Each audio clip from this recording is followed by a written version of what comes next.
Welcome back to CPR's Clubhouse Live. My name is CPR Jose Ortiz, and I have a very special guest. I have Soave here with us on CPR's Clubhouse Live. Thank you for joining Hello, us. brother man. It's so good to see you.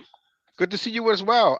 We haven't spoken in many years, and the last time that we had an interview was on FM radio.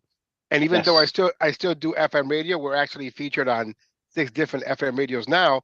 I wanted to do a face-to-face interview so the fans out there can enjoy it and also learn a little more about you if they don't know Sure. it yet, and also talk about the history and talk about some recent things that have happened. Of But course, yeah. I want to say, back in the day when I first got the "Crying Over You" record, my friend Lynx and I, Carmelo, we used to have a contest to see who could hit the note when you say you weren't worth my time. You know how the extended version carries your voice, right? I know you Yes. did it. I know you did it in one take, but Yeah. we tried to mimic it, and whoever lasted the longest, we didn't sound good at all. But whoever sounded the longest will be the winner. And so That's so awesome. we had the contest, and in the middle of the contest, we're both like doing the same note at the same time. His mother comes in and smacks us in the head with the mixer that she was using, because she was like, "You guys sound awful. Don't sing again." So we both I lost because love it. I we love both it. had knots in our head, so we both lost. I But love it. "Crying Over You" is a great inspirational record. Um, Thank and you. and let me say, anyone who's ever been through a breakup has dedicated that song to their significant other at one Yes, I'm point in their sure. life. Yeah, so that's something that you should be proud of. It's a legacy that will continue on for so many years to come. But I just remember, back in the day when there was no social media, and I was at the radio station, and people would call in, Jesus the Juice Vasquez, and they were like, "You got Crying Over You?" And it's like, "Yes, we do. Can you dedicate it to my boyfriend? We just broke up. Tell him I want him back. Please tell him." Like they wanted us to be the counselors back then, you know? I love it. I love it. It's funny because I speak to a lot of people who tell me that, and I gotta be honest. It's always and forever going to be it's just a compliment. It's such a wonderful Yeah. um attribute and something that I can always look back and say that people actually enjoyed that song. So I'm so blessed to have been a part of it. And, I was only a small writer on that song. I wrote the third verse, which I never even sing. Right. I wrote the talking part in the beginning because everything that I ever did was all about New Edition. And Yes. when Michael Vivian says, you lose some, you win some, you lose some, baby, you lost this one. And so I was like, how can I make it, a talking part and crying over you? And then the part that goes, I gave you all my love, gave you all my time. I Hmm. realize the part you thought you weren't Yeah. worth my time. That and Yeah. I did write that part. Yeah, So and like I said, that's synonymous with the contest that we used to have, and everybody thought they were Suave at the time. As a matter of fact, what does somebody get that name Suave? Was that something easy to come by, or was that something that was a gimmick that came up from out of nowhere? when I was a kid, all my friends called me Suave. They're like, but they made it up. It was more of a what do you think? A Suave, like Mr. Smooth, and it was more of a joke. And then um, in high school, it was either that or Lover Boy, and um, and then when I came out as an artist, I wanted to I didn't want to use Jeffrey Martinez because that wasn't going to work. So I used J Amor, and then Amor is obviously love, so J Amor and Jamor, and Jamorian. that didn't work well. So I kind of just it kept going back to Suave, and that was never never. You gotta love those freestyle names that they come out with. Yes, yes, La I know, Morez. I'm like La I know. Morez. I'm like, all right, cool, man. Yep. A little bit afterwards, when freestyle wasn't doing so well, they really skimped on the names. It was like Cheese Whiz, El Compay, Right, right.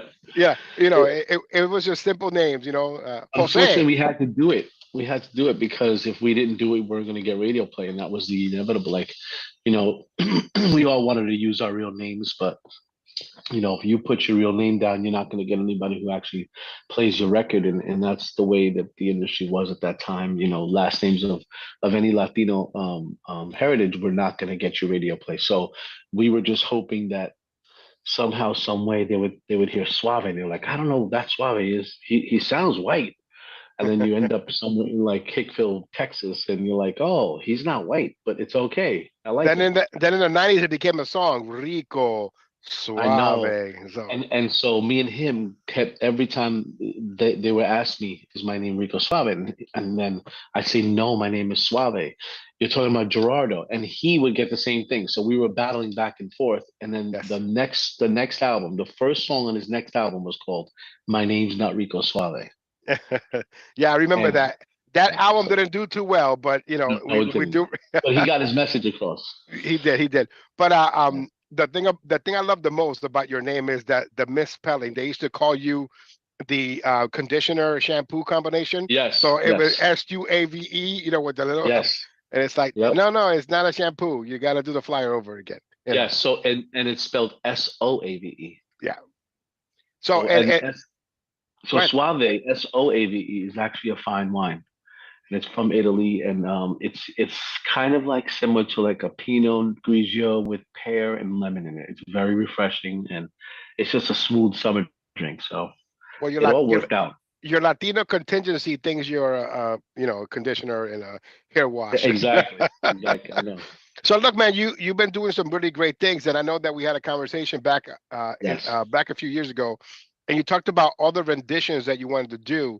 You did a rendition to yes, George Michael yes. I did. I believe Yep. after he passed. Don't you want Um, me? a Human League, Is yes, Yes, that's going to be on the album.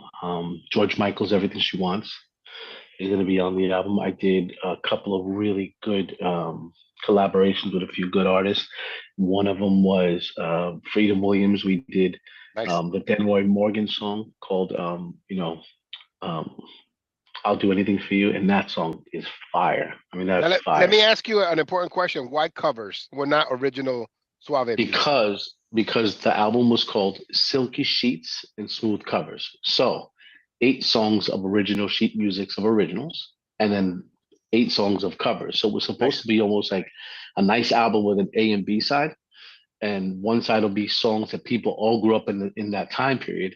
And I was just kind of what I did was I was thinking to myself that when we do shows, even today, a lot of us have 1, 2, 3 songs that came out, and then the genre kind of just failed on its own, and we weren't able to continue it. At least not with the record labels' money.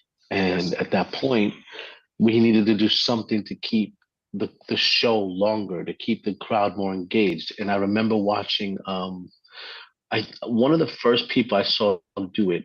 I was literally in the midst of like the biggest time of freestyle, probably 90, 89. And I was in Miami. It was an outdoor event somewhere, and a group that was huge back then.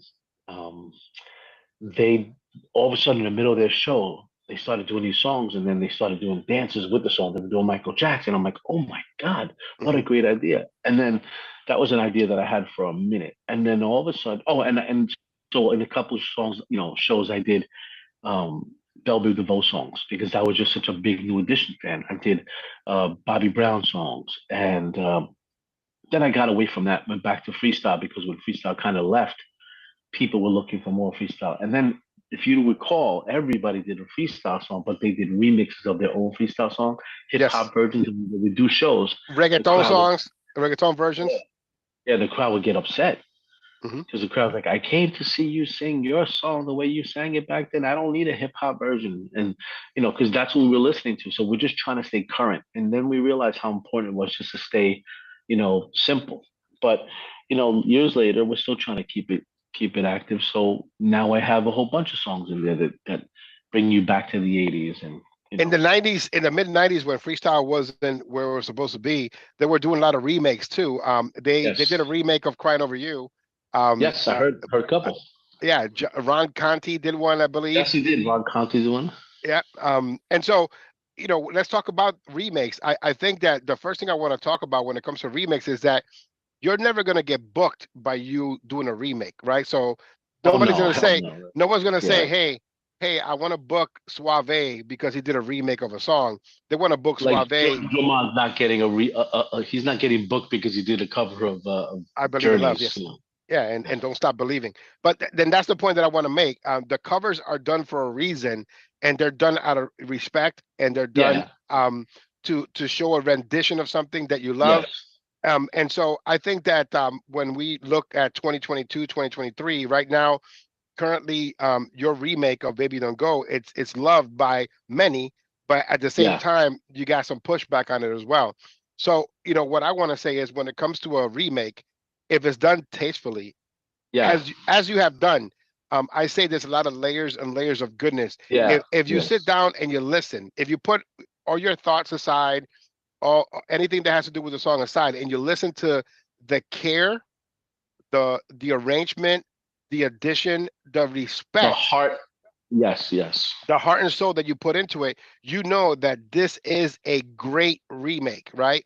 And there's only a few great remakes, right? You talk about Denine's Last Chance, you talk about George Lamont's I Believe in Love, and now we're talking about Yes. Suave's Don't Go.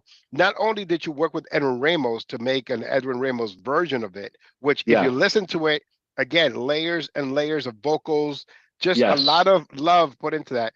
There's also a Jay Allen's version of that. Yeah. Which is incredible. I never released it, Right, and then there's also a Willie Valentine version of it which is as also well. incredible.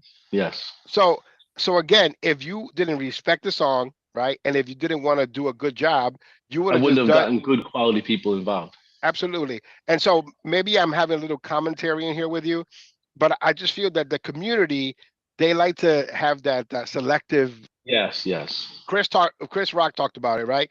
And it's like for some people it's okay to do it, right? And they don't do a good job. But this one that was perfectly executed, somebody always has to have an issue. But the points that I want to make, one, you're never going to get booked for singing Baby Don't Go. No. No. You're going No. to No. get booked. You're going to get booked because you sing Crying Over You. Absolutely. That's the fact that I Absolutely. want to make. That's a fact. Because you sing If You Want Me, because you sing Don't Look Back, but mostly Correct. because of Crying Over You, right? Yes. And then That is true. when you remake a song, if the care and the love and you hear it in the song that Yes. there's a respect there, there shouldn't be a problem. And That so should never be.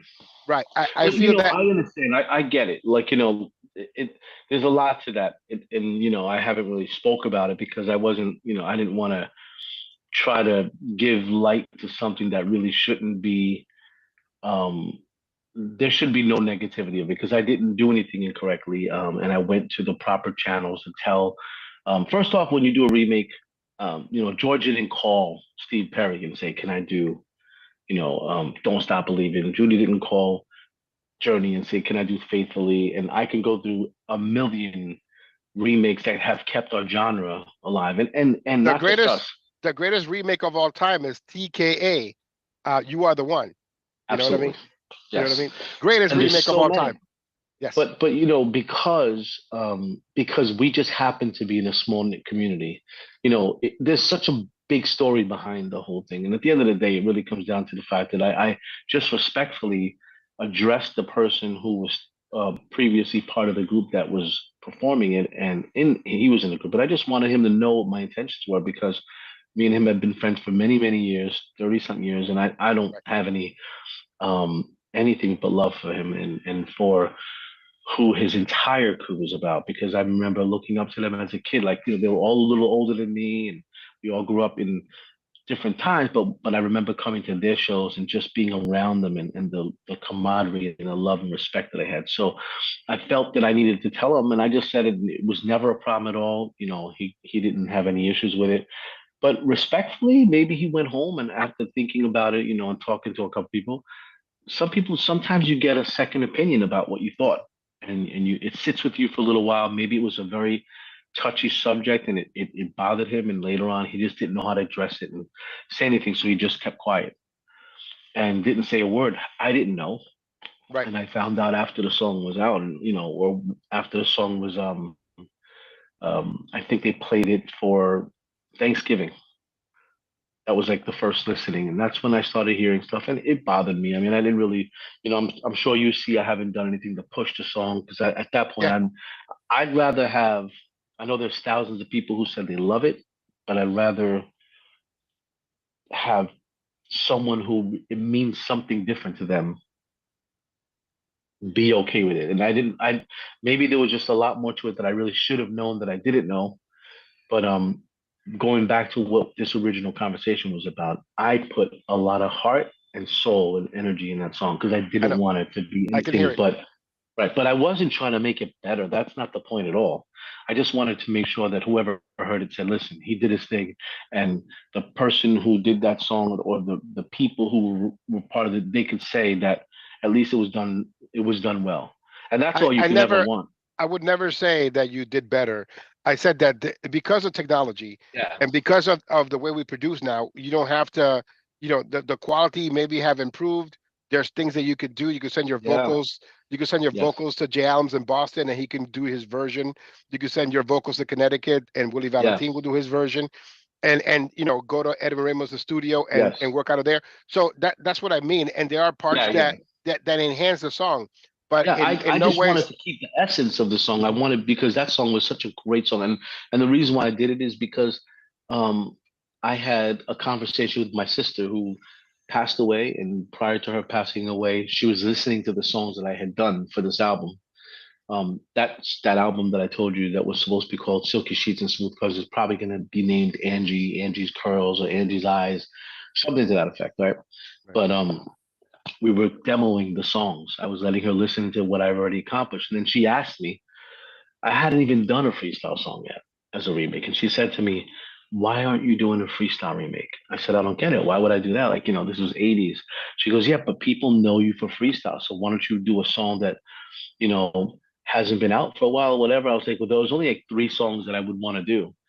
And I started naming them to her, and she was like, "Oh, let's listen to them." So we downloaded them in the hospital. We're laying there in the bed, and I'm letting her listen. And she said, "That one right there is my favorite." I said, "Oh my God, that was always my favorite. It was Baby Don't Go." It was between that one, "I Burn" by Marshall Jones, and I think Tomac's "Regrets Only." Yes. So, So and those are the again, three. as you stated, the songs mean two different things to two different Oh people. yeah, And yeah, there's a lot of love for the members of Fast Forward, yeah, friends of mine as well. yep. I remember running away from Nelson Cruz at the Puerto Rican Festival many years back because I booked him and he came too late, right? He got there too late, so the show was over. And he jumped over a railroad track fence and cut his leg just so he could try to perform, but it was too late. And then he came up Oh to my me. God. And I know about his temper and stuff like that, and he was getting a little rowdy, so I had to pull him aside, talk to him. But as soon as he turned around, I was ghost. We had a Yeah, yeah. conversation after. May he rest in peace. It's just He was good. He always just loved me. He was so good to me. And when I say every time I'm around him, he just made me feel larger than life. That was his. But I will tell you, I've been around him and I've seen him. Like you said, he either loved you. He didn't have any way of bullshitting. So, yeah. and the same thing for his crew. We were always very good, close friends, and as close as you can be when you don't see each other every single day. It's not like we have dinner and but when I see them, nothing but love and respect. And so, I gotta. It hurt that they felt that way, especially after. But you know what? I understand, so I'm not mad at it, and I've moved on. I'm looking forward to this next release, and Yeah. I got Before so we many after that. before we continue, so the Jay Adams version and the Willie Valentine version, they're not gonna see the light of day. You're gonna not I don't release know. them. Maybe one day I'll do an album just for remixes, and maybe I'll throw them on there, or I'll put it on the album itself as a extra. But I'm not going to release them as singles. I think it's just the right thing to do. I, It's I not wa- that so important to me, man. I don't want to. I don't want to. so side commentary from a person that has all versions, and I have the permission to play them. Yes. They're so well done. They're so unique individually, and Right. everybody puts their own spice into it. Like for example, the Willie Valentine version has a rendition in the production of "Crying Over You," in the Yes. production, Yeah. and the samples of the '80s that he put on there, excellent.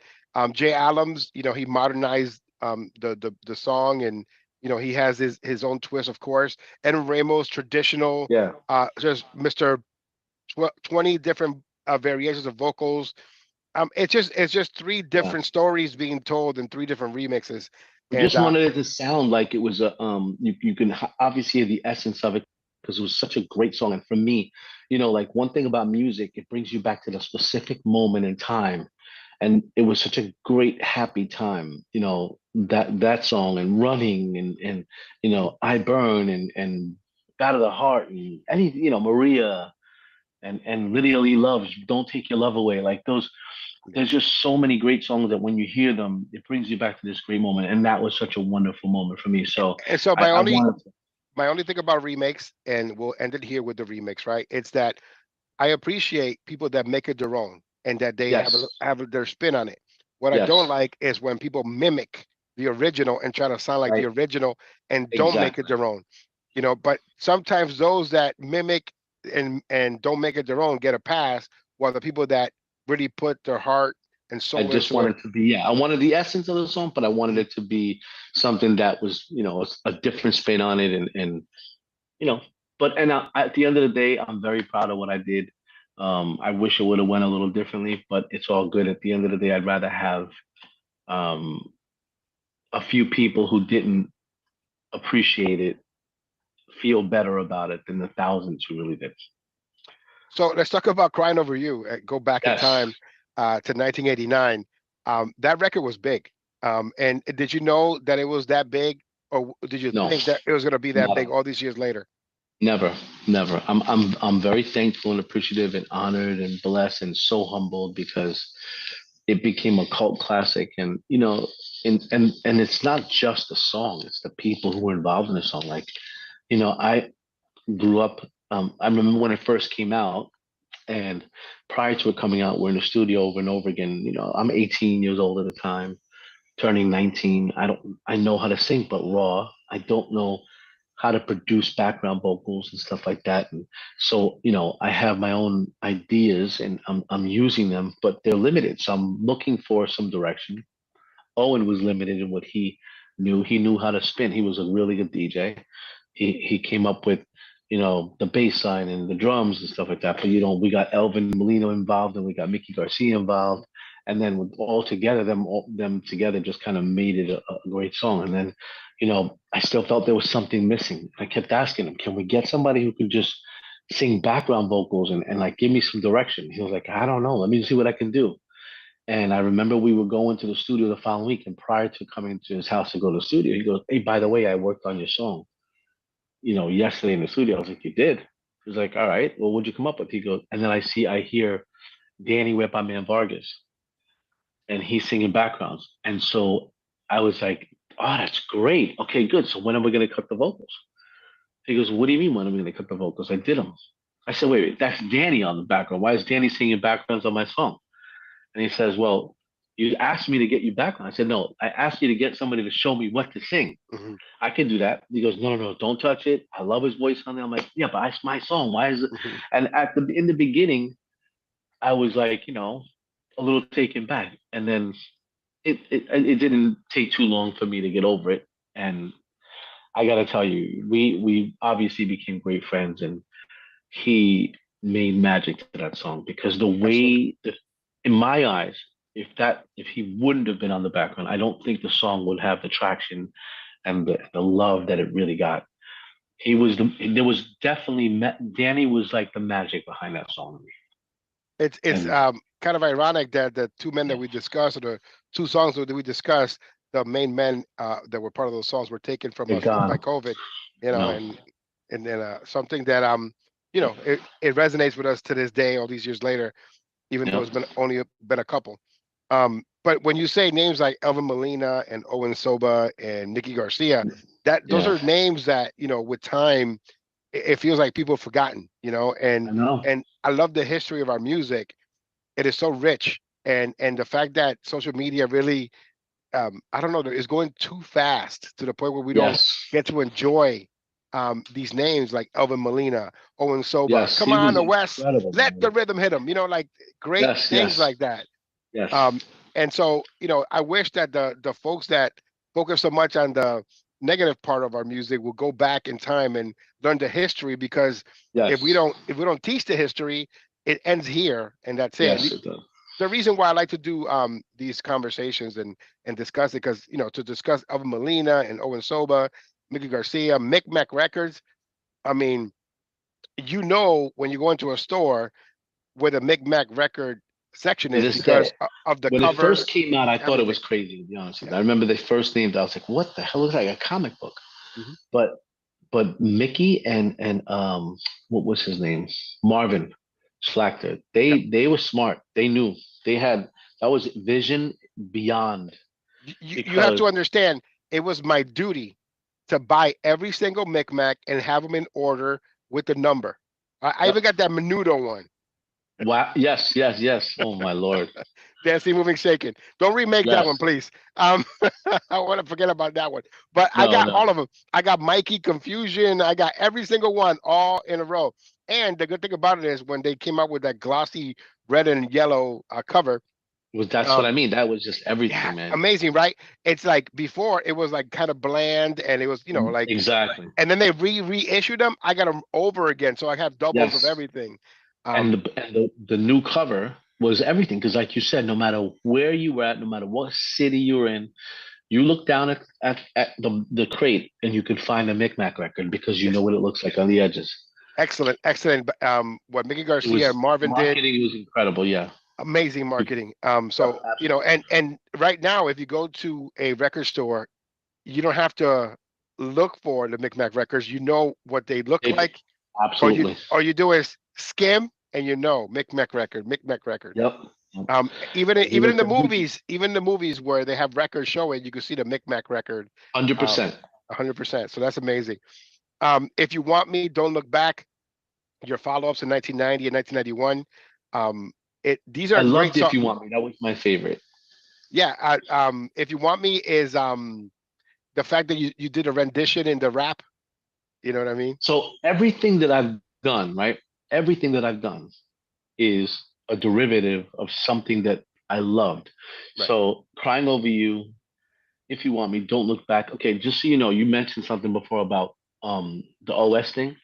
I Yes. was the very first freestyle artist who gave props to his producer, and then everybody started doing it. But the reason Yes. why I did it was because at the time it was New Edition, Keith Sweat, I'll Be Sure, and I'll Be Sure had Kyle West, and he would say, "Kyle West, break it down." So I Mhm. was like, "Oh, West, break it down." Like I used to always try to kick it back to him, and then next thing you know, O was like, "Yo, I'm gonna put this with Tonasia." So Tonasia did it. Then next thing you know, other artists did it. I'm laughing. I'm thinking it was so cool because that was something that I did just because I wanted to be like New Edition so bad, or I'll Be Sure, or Keith Sweat. And those cats right there, they were running in the same circle at the time, and that Well, you are our version of all those artists in our genre of music, because you come up there and it's like the spirit of all those artists are in you when you're on stage. That's how I feel all the time, man. I did a little rap because Bobby Brown was rapping on his Hmm. song, so I did in the beginning of and I wasn't the first one to rap. Other people did Right. that, but I'm just saying in freestyle, I wanted to do a little rap just because I felt like I wanted to be like Bobby or Ronnie, Yeah. Bobby, Nicky and Mike. Well, I love a girl who cares who you like. That was just the thing. Yeah, and that you even said it. The similar ending to the rap. Because you want to do Absolutely. me. So it was like, Yes, yeah. So that was from yeah, Do Me Baby. yeah. So And again, the respect is there. The renditions are there. And again, that's what the community needs to know. When a classic artist, when one of the originators, when one of the folks that build this music, right, does a yeah, rendition of a song, they do it with the utmost respect for the most part. yes, and But that really was what it was about. yeah. And I think it hurt a little bit because, I know one day someone's gonna do it anyway. Mhm. Like they're gonna do my song and every other song, right? Did you So in hear? my Did you hear the rendition they did of your song? yeah, I heard a couple of them. There's like three of them. Ouch. I know, but you know what?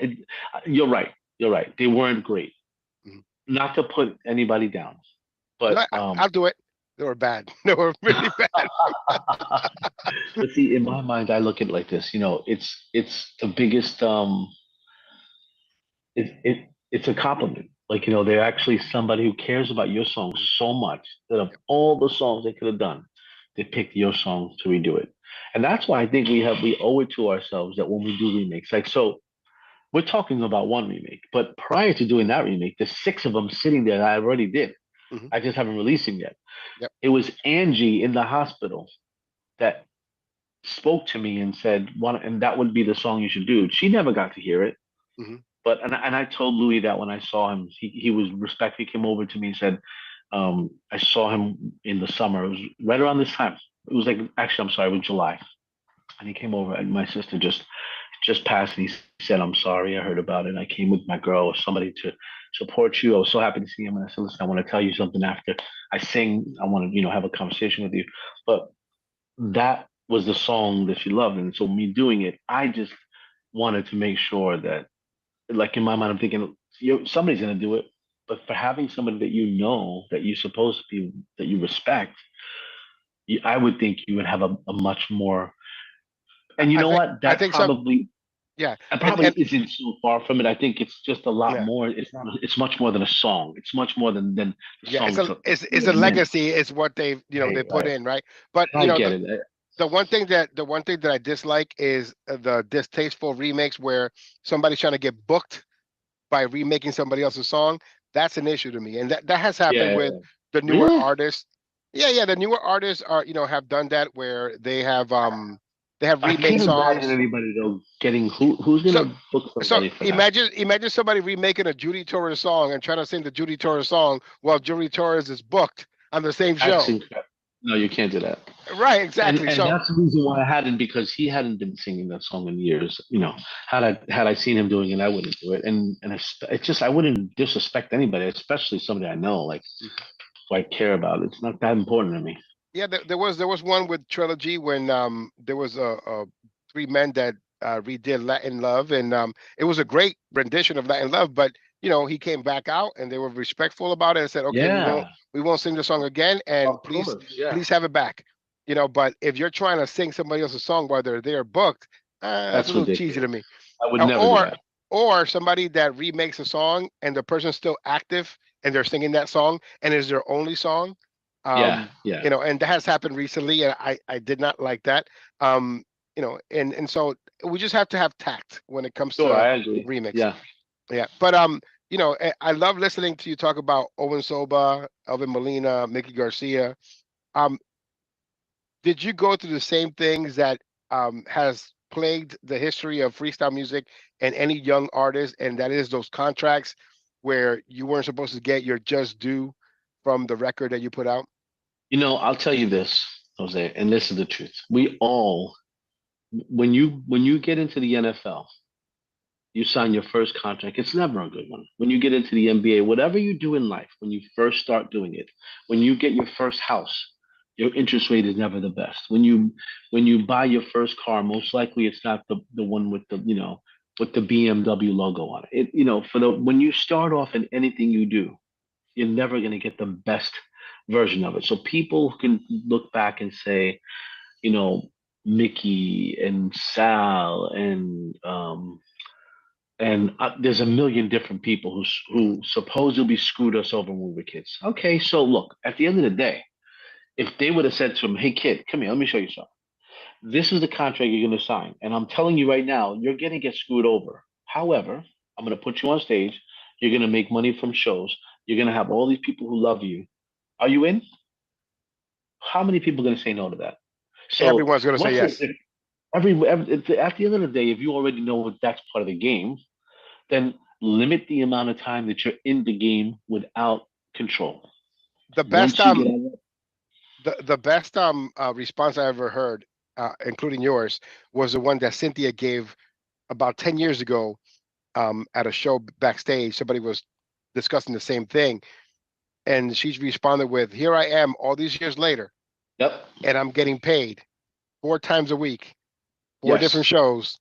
After I get out of here, I'm gonna get on a plane. I'm gonna get on another show. So yes, I'm getting so for the same songs that I did all those years ago. So the people that made money off of me made their money, but now yes, I'm she's reaping what she knows, and absolutely, she's the hardest working female artist I've seen. She's yes, everywhere every weekend, yep, and so same thing with you. There's a hustle that goes in now with yep.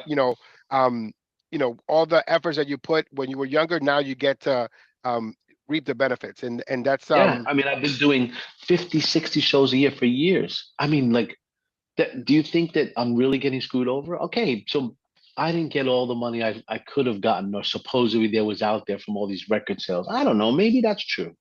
But, I'm in control now. Mhm. So now I get to choose what I get paid on, what I don't get paid on, and so forth. And you know, I just don't think you can say whatever you want. You forget the fact that back then the cost of putting the production together was 5 to 10 times greater than it is today. 30 years later, you would think that it was so much cheaper then. It was so much more. Mhm. You had to spend a lot of money, and they never charged you a dollar. You went into these studios on the dime of the record label. So they took an investment on you, and they took a chance on you.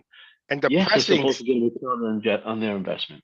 the pressings of the CDs, the pressing for the Yes, vinyl, it's not like it right. is now. It's crazy. You couldn't Yeah, they were charge digital. you couldn't charge $35 for a vinyl back then. Absolutely not. It was four Absolutely not. dollars and 68 cents. You know, like Correct. yeah, it's and then if you got it on clearance, maybe it was $3, $2. Yes. You know, but And you're again, talking about 30, 40 artists. So, like, you know, 30 or 40 artists that have to be prepared and go through all that work through the record label.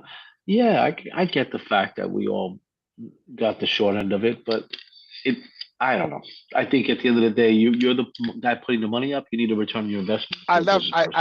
I met Marvin Schlachter once. I brought him a Yeah, compilation, and he offered me $1,000, and I just said, I just spent five on it. You know what I mean? Like what? You know what I mean? I'm like, thank you, but no, thank you. But again, it's just the risk that you take. yeah, I believed in my team, so we went out and we were successful independently. And now you get to, there is no more micmac. As a matter of fact, right. a lot of those, from what I was told and what I've been told, is that at the end they threw a bunch of boxes out of tons of vinyl and CDs, and they could have So given back to the sad. artist, but Yeah. it was just like I would have been diving, I would have dumpster Oh yeah. diving like nothing. But the fact that you're still here and I see you on a lot of different flyers, that's a Yeah. testament to our music and the love that people have for our music. I think that that's the important part. Uh, Now let's talk about this album. So you're gonna rename it and dedicate it to your sister? Yes. Yes. Because she loved all the songs that were on there. So, it's just something that I feel like we had a great relationship, but at the same time, I could have been a much better brother. And I think we all have that, you know, um, every one of us goes through times when you should have stepped up somewhere along the way. I know there's some great brothers out there who have never ever um, can never say, I didn't do everything. I'm not saying that I didn't. I'm just saying that everybody could be better. Mhm. So when I look at the things I could have done this more. I could have said this more. We could have went to lunch and to dinner more.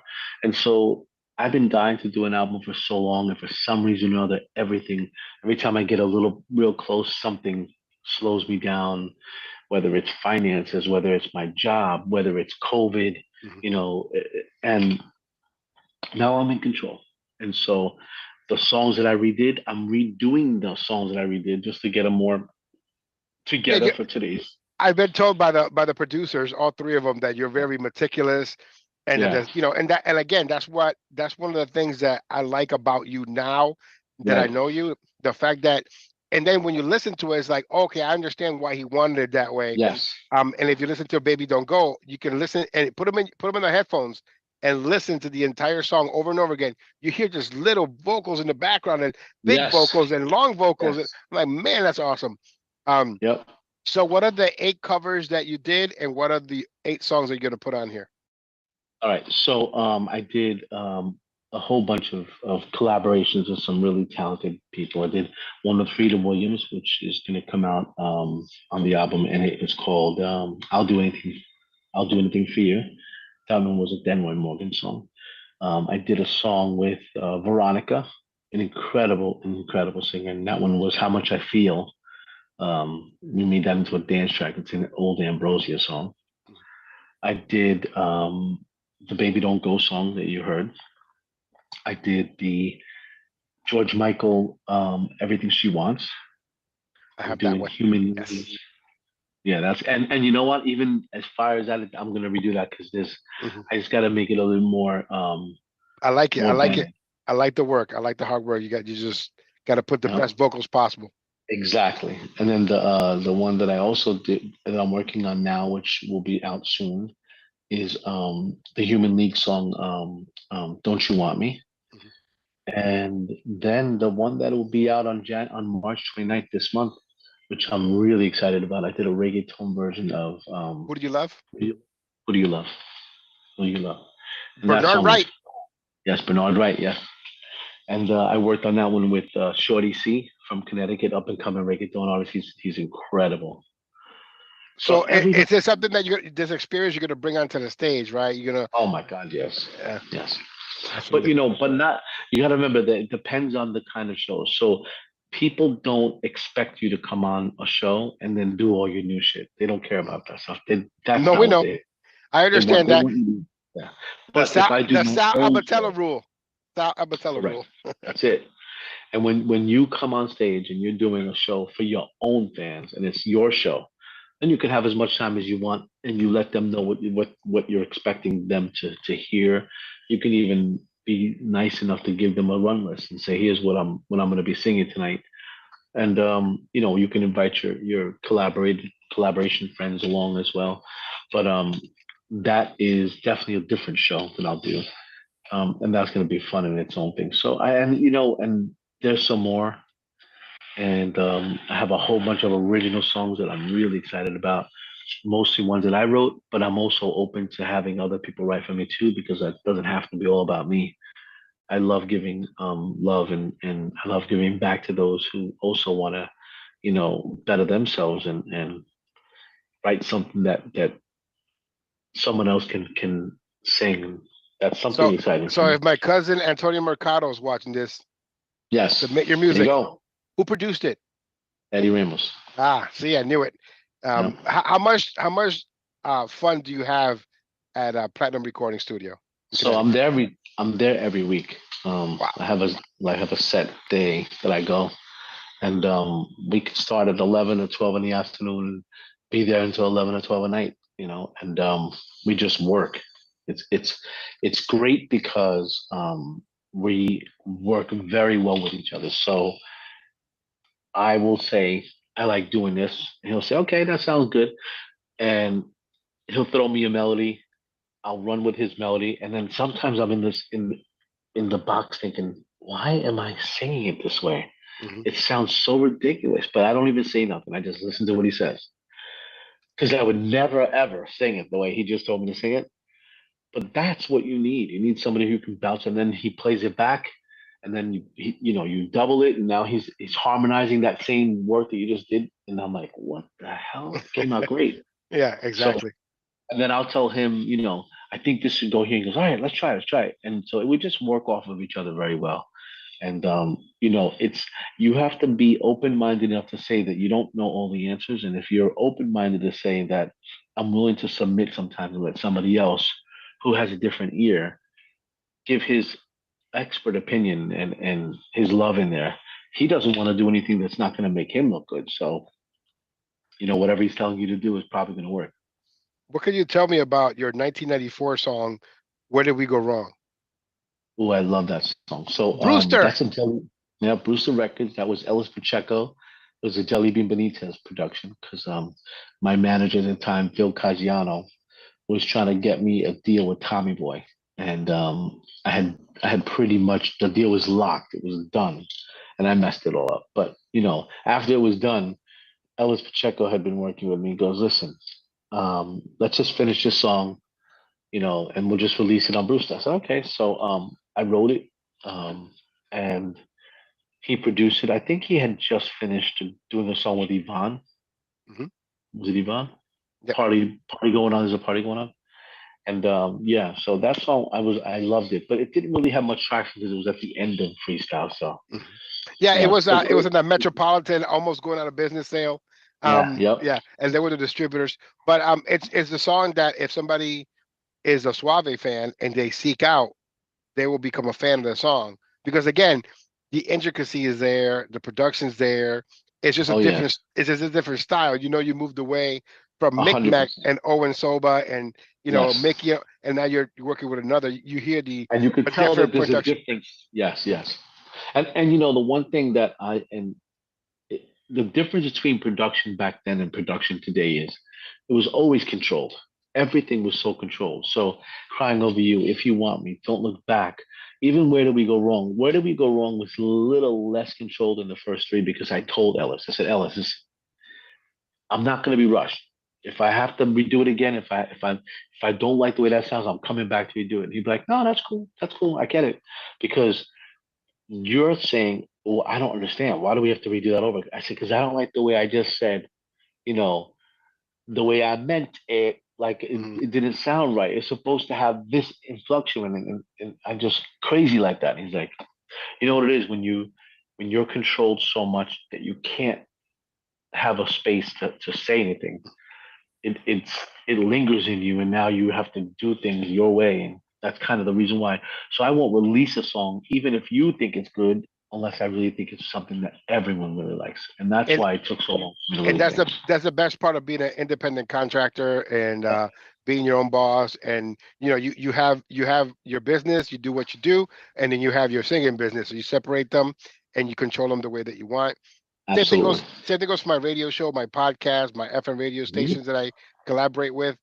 They have no say in what I play, which is Right. amazing because back in the day, and even to this day, if you're on an FM radio station, they give you a list of what to play. I get to play new quality freestyle anytime that I want, any song that I want. That's the That's best. great. That's awesome. And we're Yeah. definitely going to keep playing all your music. And I wanted to I come on appreciate here. that so much, bro. I wanted to come on here with you and talk to you about how much I appreciate your rendition of Baby Don't Go. And the effort is there. I appreciate the effort. I hope that Thank someday you. the folks that didn't get an opportunity to own the Jay Adams remix or the Woody Valentine remix, that they have an opportunity to own it.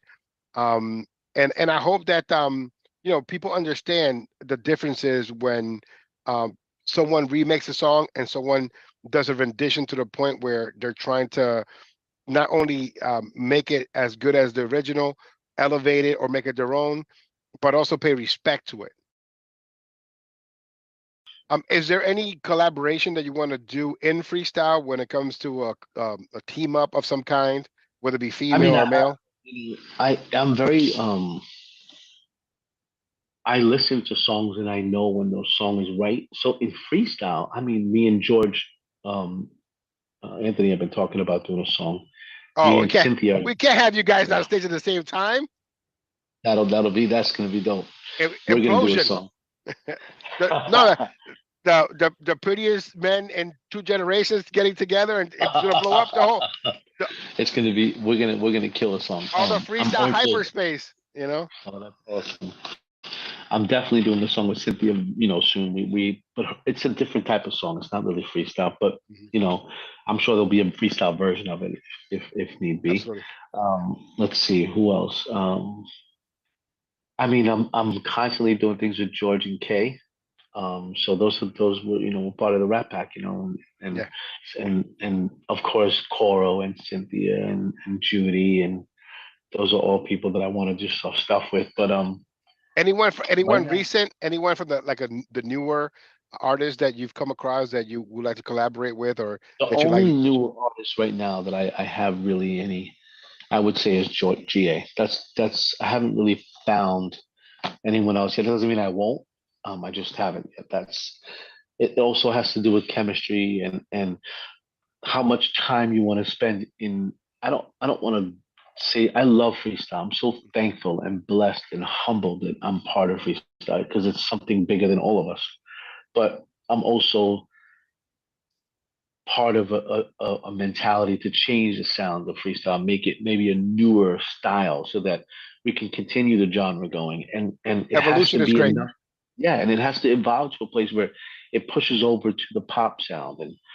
And there's a lot of great. There's so many good new people, and we just need one of them to step up. But it doesn't mean that one of us old guys doesn't open the door again.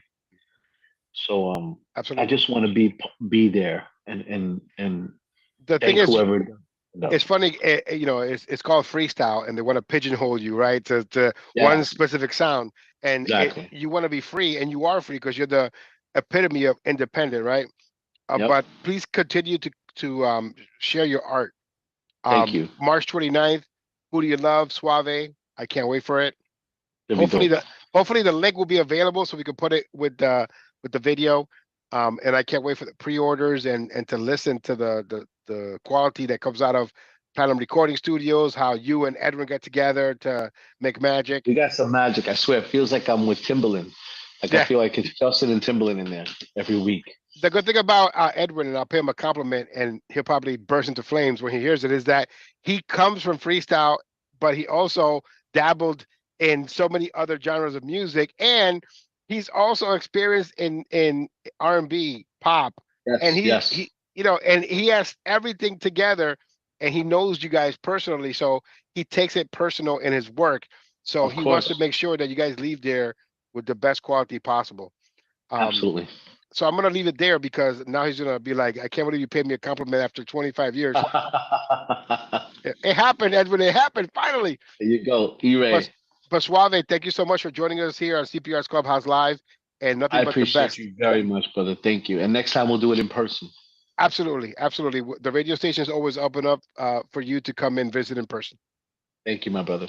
Until next time, is CPR saying goodbye for Suave. My name is CPR Jose Ortiz, and remember, it's not who you love, it's how. Talk to you soon.